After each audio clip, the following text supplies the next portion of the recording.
Warming ties between two Asian powers, China and India, and now a promise to resume direct flights and boost of trade and investment between the two countries. All this happening as Chinese Foreign Minister Wang wrapped up his two-day visit to New Delhi, where he also met the Indian Prime Minister Narendra Modi. Mr. Modi hailed what he called steady progress in relations after years of tensions along the Himalayan border. Mr. Wang, meantime, urged more trust and support between the two. Both nations are looking to boost ties as a hedge against the shifting global economy upended by U.S. President Trump's tariffs. A recent friction has emerged between New Delhi and Washington after U.S. President Donald Trump imposed steep duties on India for its purchase of Russian oil. He had previously threatened to impose the same secondary sanctions on China. And for more on this developing story, we're joined by Amitendu Palit, Senior Research Fellow and Research Lead for Trade and Economics at the National University of Singapore's Institute of South Asian Studies. Dr. Palit, good morning and thank you so much for joining us. So this is a story that's dominating the headlines this part of the world in Asia. My question is, how warm can this relationship actually get? I mean, these are two Asian superpowers, or the two biggest powers, if you like, in Asia, who have, been trying to I guess, attain regional influence. So it feels somewhat tenuous that, China-US, that India-US friction right now can actually lead to a tight bond between New Delhi and Beijing. Good morning. Firstly, thank you so much for inviting me on the show. A pleasure to be here with you. I think you put the context of the development very correctly.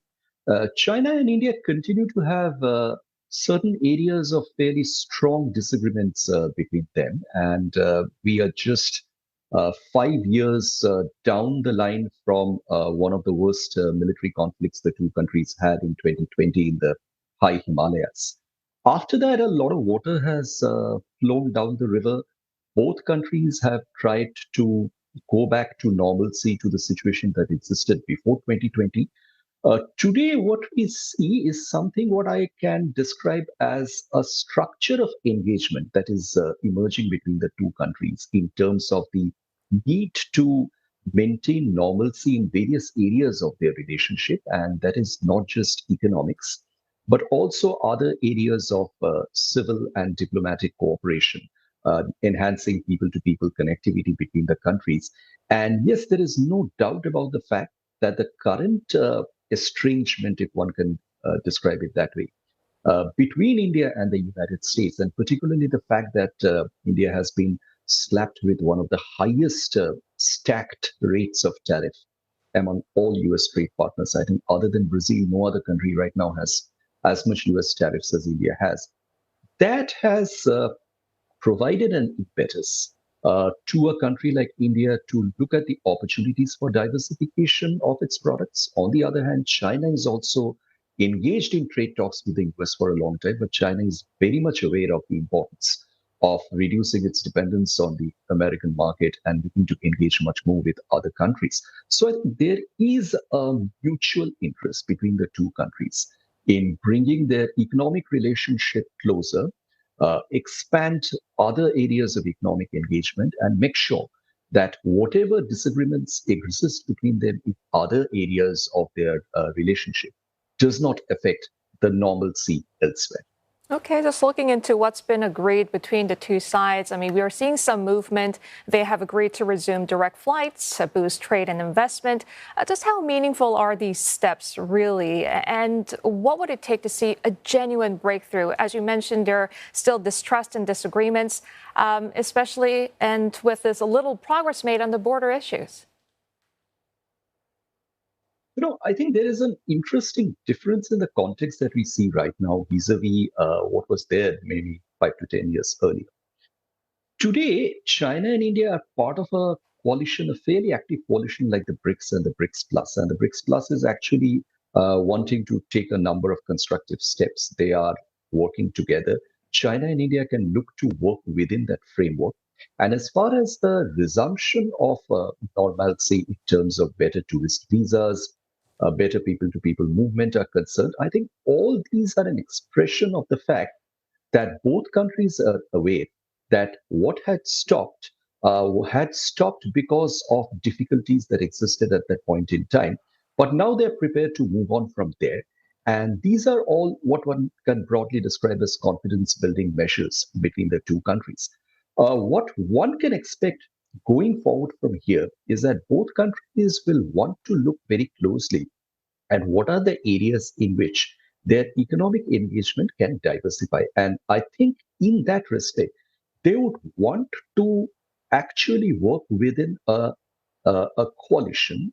I referred to the BRICS earlier. I refer to it again because the BRICS provides a platform to both countries, which is a group of a like-minded, coalition of countries, all of which have a broadly similar agenda.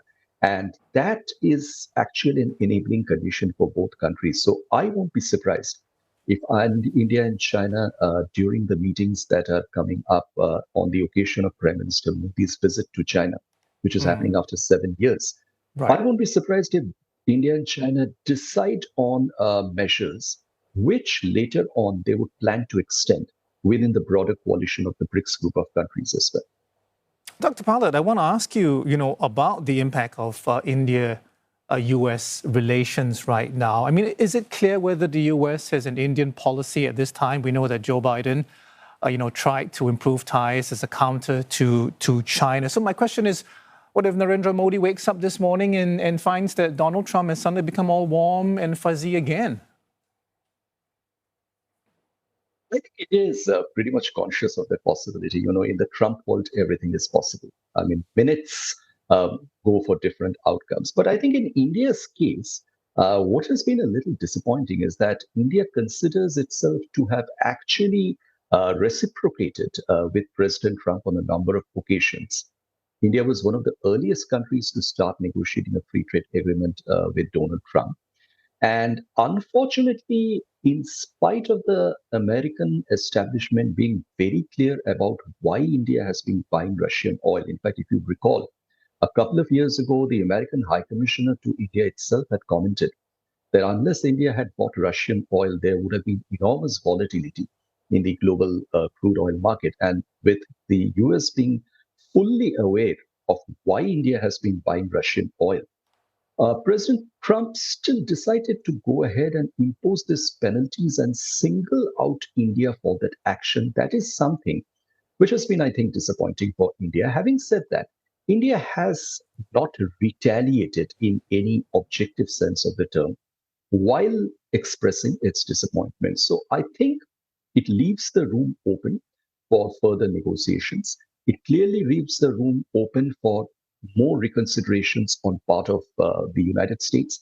And I think it is looking forward to the ongoing talks between United States, Russia, Ukraine, and other interested parties to see that if there is a resolution in the Russian crisis, will that make an impact to the American decisions?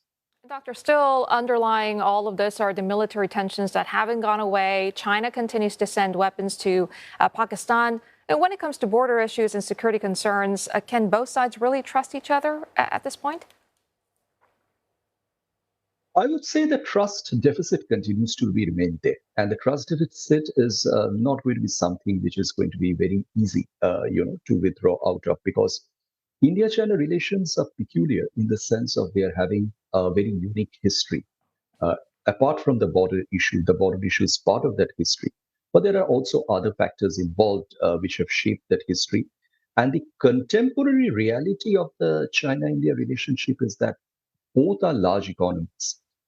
China obviously has advanced far, far ahead of India in its economic might, but India too has strong aspirations and ambitions in the current world order. And to that extent, the scope for competition between the two countries is very clear and very obvious. But having said that, I think both countries are also mature enough to understand that they are neighbors.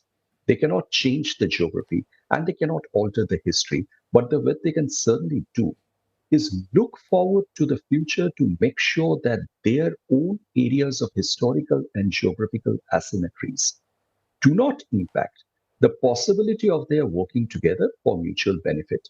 I think that is a maturity which both sides have shown time and again in their relationship. And I'm very glad to note that that maturity has again got reflected in this current round of structured engagement. Okay, Dr. Palit, we'll have to leave it there for now. Well, thank you very much for your insight this morning. Dr. Amitendu Palit, Research Lead of Trade and Economics at the Institute of South Asian Studies at National University of Singapore.